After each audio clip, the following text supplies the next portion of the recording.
साहिल लुधियानवी का एक मशहूर शेर है कि हजार बर्क गिरे लाख आंधियां उठे, जिन फूलों को खिलना है वो खिल के रहेंगे।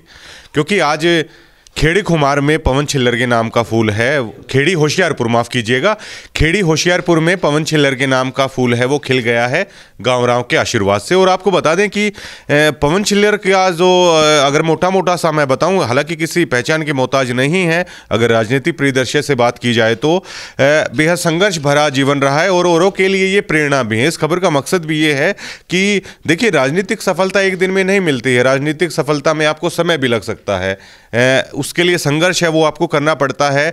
पिछली बार भी सरपंच का चुनाव लड़े थे प्रधान जी आप, पिछली बार रह गया था चुनाव, लेकिन गाँव के बीच में ही रहे, गाँव के हर कामों में है पवन छिल्लर आगे रहे, तो अब की बार गाँव ने आशीर्वाद देके है इनको सरपंच बना दिया है। मतलब ये औरों के लिए भी एक उदाहरण है कि अगर आप राजनीति में कुछ करना चाहते हैं, चलिए हो सकता है एक बार लोग आपको ना अपनाए, लेकिन आप लोगों के बीच में रहोगे तो गाँव है आपको आशीर्वाद है जरूर देता है। उसका जीता जागता उदाहरण पवन छिल्लर हमारे साथ हैं, उनसे जाने की कोशिश करेंगे। पवन, जैसे कि मैंने बताया कि जिन फूलों को खिलना है वो खिल के रहेंगे, अन्य लोगों के लिए भी आपका जीवन एक प्रेरणा है कि आप लोगों के बीच में रहते हो, तो ऐसा भी नहीं है कि लोग बिल्कुल है ठुकरा देते हैं, लोग अपनाते भी हैं। जीत के बाद सबसे पहले पवन छिल्लर है वो क्या कहना चाहेंगे? देखिए प्रवीण जी, मैं ये कहना चाहूँगा कि आप संघर्ष करोगे तो उस संघर्ष का जो नतीजा है ना वो बेहद खुश किस्मत वालों को और बढ़िया मिलता है। मैं ये कहूँगा एक उत्साहवर्धक मिलता है, क्योंकि आप मेहनत करोगे और सच्चे दिल से मेहनत करोगे, आप हर पल अपनी मेहनत को उस दृश्य से सोचोगे कि मुझे कुछ करना है, मुझे सब लोगों के लिए अच्छा करना है और मुझे निष्पक्ष करना है, तो निसंदेह प्रकृति की हर शक्ति आपको कामयाब करने में लग जाती है। अच्छा, उसी दिन हमने तो आपको उसी दिन देख लिया था जब आप गांव की सारिका की ताइयों को गंगा स्नान के लिए हरिद्वार हैं लेके गए थे। आज भी वो ताइयों से मुलाकात हुई, उन्होंने कहा कि बेटा पवन है अगर गंगा नवा के लाया तो हमने भी गंगा जी नहाई वाला काम है वो पवन छिल्लर के लिए करके दिखा दिया है।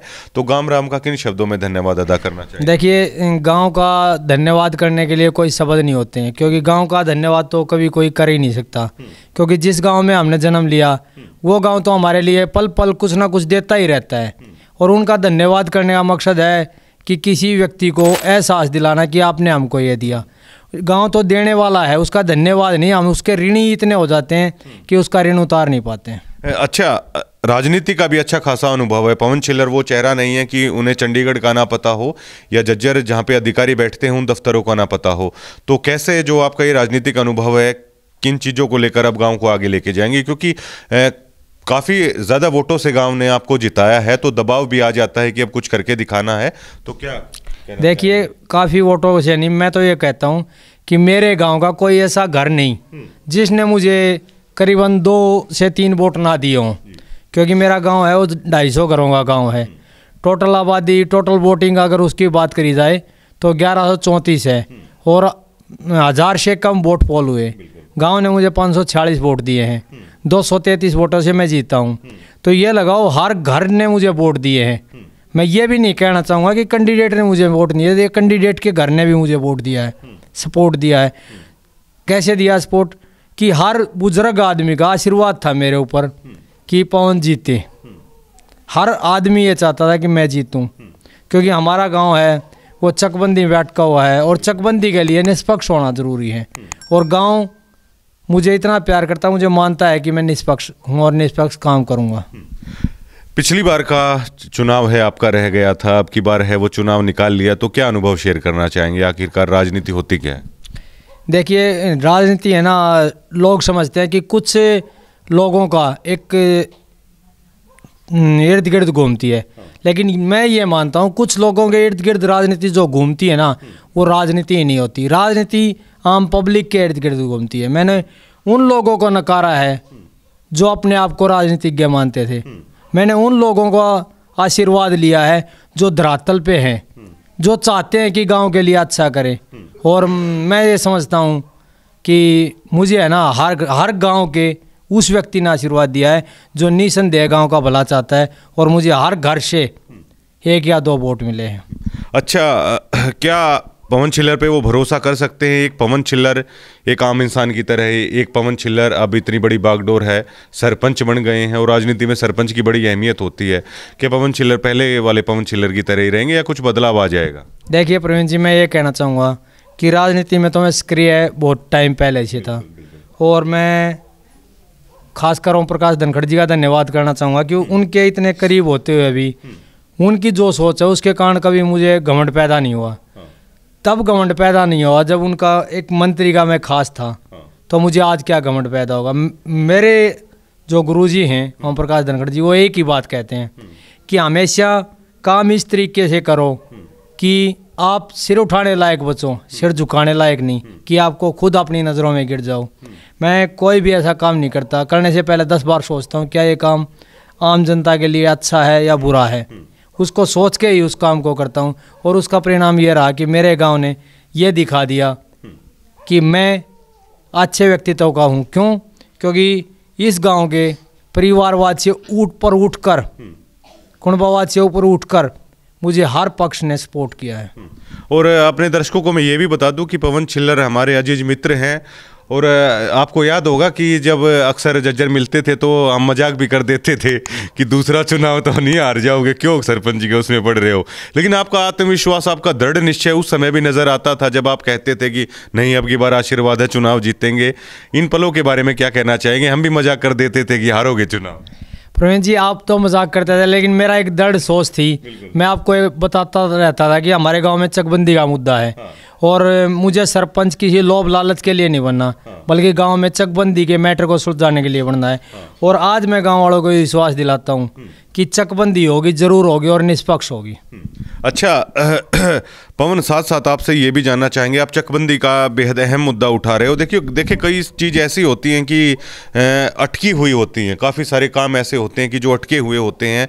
जैसे पंचायती ज़मीन होती है, हम उसके द्वारा भी गांव की इनकम है वो बढ़ा सकते हैं।